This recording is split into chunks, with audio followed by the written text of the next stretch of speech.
மொழிகளிலே புலமையாக இருப்பது மாத்திரமல்ல, தாங்கள் சொல்ல வேண்டிய கருத்துக்களை உலகிற்கு எந்த ஒரு மொழியிலும் சொல்லக்கூடிய புலமை பெற்றவர்களாக இருப்பது எவ்வளவு பெரிய ஒரு கொடுப்பனவு. அதுவே அவர்களுடைய வாழ்வின் நிறைவுக்கும் காரணமாக இருப்பது எவ்வளவு பெரிய துரஷ்டம் என்று சொன்னார். வாசகர் துறைவர்கள் தராக்கி சிவராம் அவர்கள் குறித்தும் நிமலராஜன் அவர்கள் குறித்து முன்னர் பேசியவர்களும் அந்த மொழி புலமை குறித்து பேசுகின்ற போதும் அந்த கருத்தையும் பதிவு செய்ய வேண்டும் என்று நினைத்திருந்தேன். இன்னும் ஒரு உரையாளரை இங்கிருந்து உரையாற்றுவார். அதன் பின்னர் ஒரு ஒலிப்பதிவு ஒன்றும் இருக்குது. அதன் பின்னர் நாங்கள் குறிப்பிட்ட அந்த ஆவணம் நூல் வெளியிடப்படும். அடுத்ததாக நான் உரையாற்ற அழைப்பது கனடாவில் நீண்ட காலமாக பல்வேறு மட்டங்களிலும்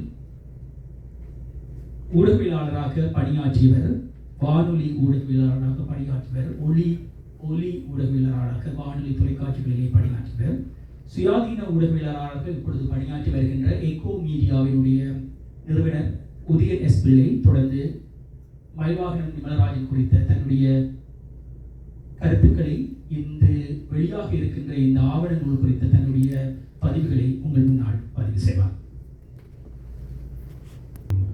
மாலை வணக்கம். ஊடகவியலாளர் நிமலராஜன் மயில்வாகனம் அவர்களுடைய நினைவை ஒட்டியதாக 25ஆம் ஆண்டு நினைவை ஒட்டியதாகவும் அவருக்கான நீதி வேண்டுதலுக்கான அந்த வேட்கையை மீள வலியுறுத்தும் முகமாகவும் இடம்பெறுகின்ற இந்த நிகழ்வுக்கு வருகை தந்திருக்கக்கூடிய அனைவருக்கும் என்னுடைய நன்றியை தெரிவித்துக் கொள்கிறேன். அவருடைய கடந்த காலங்கள், அவரோடு பழகிய காலங்கள் தொடர்பாக மீள அந்த பசுமையான நினைவுகளை மீட்ட உரையாளர்களுக்கு சிறப்பு நன்றியை தெரிவித்துக் கொள்கிறேன். என்னை பொறுத்தவரையிலே அவரோடு தனிப்பட்ட அறிமுகம் எதுவும் கிடையாது. ஒரு இளவயது ஊடகவியலாளராக, ஒரு ஒலிபரப்பாளராக பணியாற்றுகின்ற பொழுது அவரை பற்றி அறிந்தவையும் கேட்டவையும் அதனை கடந்து 25 ஆண்டுகளாக தொடர்ச்சியாக மனதில் பதிந்து போனது அவருடைய படுகொலை பற்றிய செய்திகள் மட்டுமே. அவ்வப்பொழுது ஒவ்வொரு ஆண்டும் அவருடைய நினைவுகளை சுமந்து ஊடகத்துறையிலே அவரோடு பணியாற்றியவர்கள் அந்த நினைவு பொருள்களை செய்து வந்திருக்கிறார்கள். அப்பொழுதெல்லாம் கூடவே எழுகின்ற ஒரு கேள்வி, எத்தனை காலத்துக்கு இவ்வாறான நினைவு பொருள்களை நாங்கள் செய்ய போகிறோம், நீதி எப்பொழுது கிடைக்கப் போகிறது என்பது தொடர்பாக. நீதிக்கான எந்த விதமான சாத்திய கூறுகளும் இல்லாத, நீதி மறுக்கப்பட்ட தேசத்திலிருந்து, நீதி அடக்குமுறைக்கு உள்ளாக்கப்பட்ட ஒரு தேசத்திலிருந்து எந்த ஒரு கட்டத்திலும் அந்த நீதி சாத்தியம் இல்லை என்பது பொதுவாக ஒரு சாமானியனுக்கு புரிந்துவிடக்கூடிய ஒரு விடயம். ஆனால் அவ்வாறு நாங்கள் சொல்வது படுகொலை செய்யப்பட்டவருக்கு நாங்கள் இழைக்கின்ற அநீதிகளில் இன்னும் ஒன்றாக அல்லது ஒரு துரோகமாக கூட போய்விடலாம். இருந்தாலும் ஊடக பரப்பில் இருக்கக்கூடியவர்கள், மனித உரிமை சீர்பாட்டு தளத்திலே இருக்கக்கூடியவர்கள் அல்லது பொதுமக்களாக சாமானியர்களாக இருக்கக்கூடியவர்கள் எல்லோரும் ஒரே தளத்தில் ஒரே விதமான அச்சுறுத்தலையே கொண்டிருக்கிறார்கள். எங்கள் எல்லோரது கைகளும் கட்டப்பட்டு விட்டன. அதனை மீறி கைகளை விசுக்குகின்ற பொழுது அது உயிர் ஆபத்துக்களை ஏற்படுத்தும். இது எழுதப்படாத நியதி சட்டம். இவற்றுக்கு மத்தியில் யார் அந்த பணியை செய்வது? எவ்வாறு இதனை வெளி உலகத்துக்கு கொண்டு செல்வது? உள்நாட்டுக்குள் நீதி மறுக்கப்படுகிறது, அடக்கப்படுகிறது, தடுக்கப்படுகிறது என்பது எல்லோருக்கும் தெரியும். இருந்தாலும் அதை தரவுகள் ஊடாக, ஆதாரங்கள் ஊடாக, சாட்சியங்கள் ஊடாக நாங்கள் சர்வதேச அரங்கத்துக்கு கொண்டு செல்லாத வரைக்கும் இந்த நீதி பொறிமுறை நோக்கிய நகர்வுகளில் எந்த விதமான முன்னேற்றத்தையும் நாங்கள் அடைய முடியாது. காரணம், இலங்கை அவ்வாறான ஒரு கட்டமைப்புக்குள் இருக்கிறது. அரச இயந்திரம் என்பது வெளி உலக விசாரணை பொறிமுறைகளை அனுமதிக்காத ஒன்றாக இருக்கிறது. சர்வதேசம் என்று சொல்லப்படுகின்ற ஜனநாயக உலகம் என்று சொல்லப்படுகின்ற தரப்புகள், அரசுகள் என்று சொல்லப்படுகின்றவர்கள் கூட இலங்கை கட்டமைப்பின் மீது ஒரு அளவுக்கு மேல் தங்களுடைய அழுத்தங்களை பிரயோகிக்க முடியாதவர்களாக இருக்கிறார்கள். ஏனென்றால் அது பிராந்திய அரசியல், சர்வதேச அரசியல் என்று பல கூட்டு பிணைப்புகளை கொண்டதாக இருக்கிறது. சர்வதேச நாடுகள் என்று சொல்லப்படுகின்ற, குறிப்பாக ஜனநாயக உலகத்தை மதிக்கின்ற நாடுகள், ஜனநாயக நடைமுறைகளை பேணுகின்ற நாடுகள் என்று சொல்லப்படுகின்றவர்கள் கூட ஏதோ ஒரு வகையிலே சூரம் போனவர்களாகவே இருக்கிறார்கள். அவர்களுக்கு வேண்டும் இலங்கையோடு இவ்வாறான இணைப்புகளை, படிப்புகளை வைத்திருக்க வேண்டும். அதன் மூலமாக எங்களுக்கு என்ன ஆதாயங்களை பெற்றுக்கொள்ள முடியும் என்பதை மட்டும்தான் அவர்கள் சிந்தித்துக் கொண்டிருக்கிறார்கள். அதன் அடிப்படையில் தான் அந்த நீதி நோக்கிய பயணங்கள், அதற்கான விளைவுகள் அமையும். அதற்காக நீதி கிடைக்காது என்று நான் சொல்லவில்லை. ஆனால் ஒரு உதாரணம், இன்று நான் பேச வந்திருக்கக்கூடிய விடயம் நிமலராஜன் அவர்களுடைய நினைவுகளை நிற்பதற்காக இல்லை.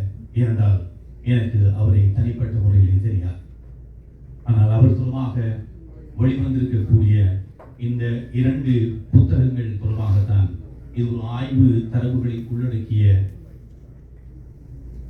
ஆவணப்படுத்தப்பட்ட ஒரு பதிப்பாக ஆங்கிலம் மற்றும் தமிழ் மொழிகளிலே வெளியிடப்பட்டிருக்கக்கூடிய அந்த கனதியான புத்தகத்தினுடைய முக்கியத்துவம் தொடர்பாக பேசுவது மட்டுமே.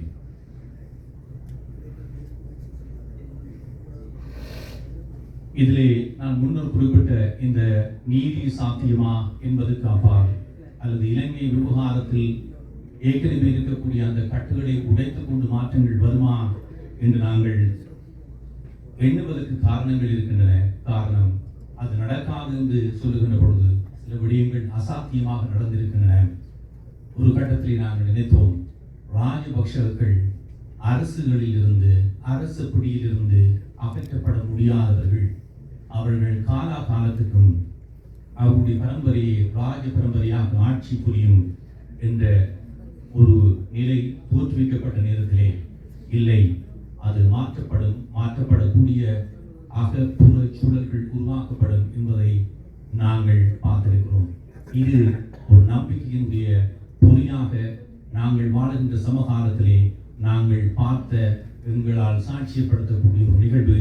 ஆகவே இந்த நீதி வேண்டிய பயணத்திலே இவ்வாறான அசாத்தியங்களும் நடக்கக்கூடிய வாய்ப்புகள் இருக்கின்றன என்ற நம்பிக்கையின் அடிப்படையிலே இந்த புத்தகத்தை பற்றி பார்க்கலாம்.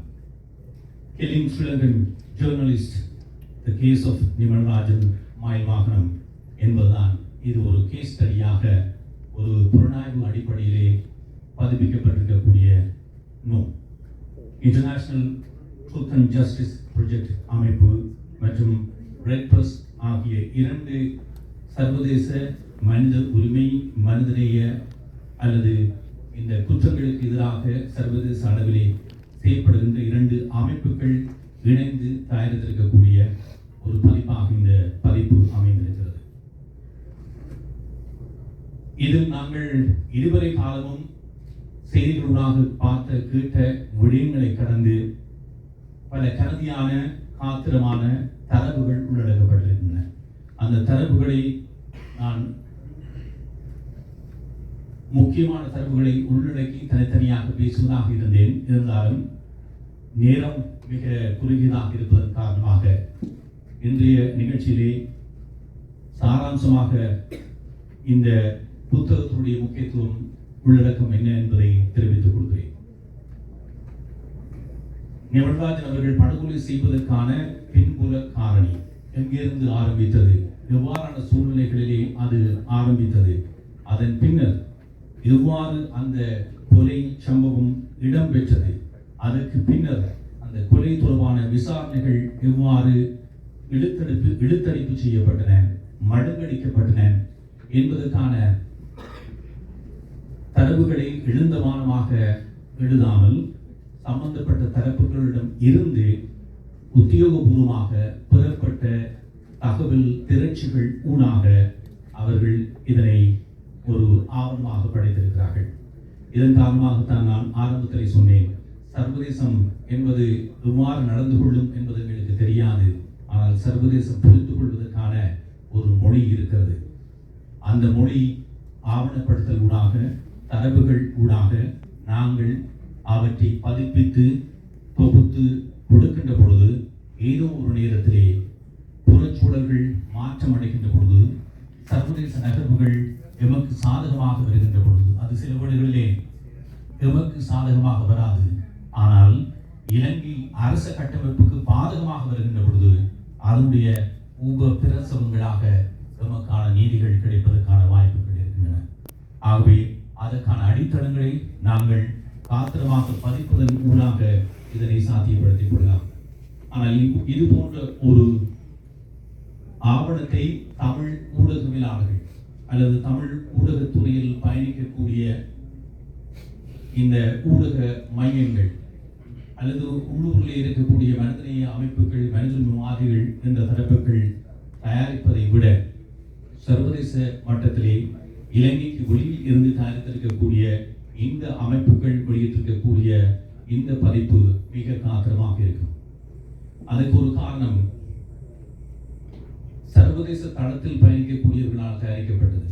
மற்றது நிமலராஜன் அவர்கள் உள்ளூர் ஊடகங்களுக்கான ஒரு ஊடகவியலாளர் மட்டுமல்ல, அவர் பிரதானமாக அடையாளப்படுத்தப்படுவது BBC என்ற சர்வதேச ஊடகத்தினுடைய பணியாளர் என்பதன் காரணமாக. அதன்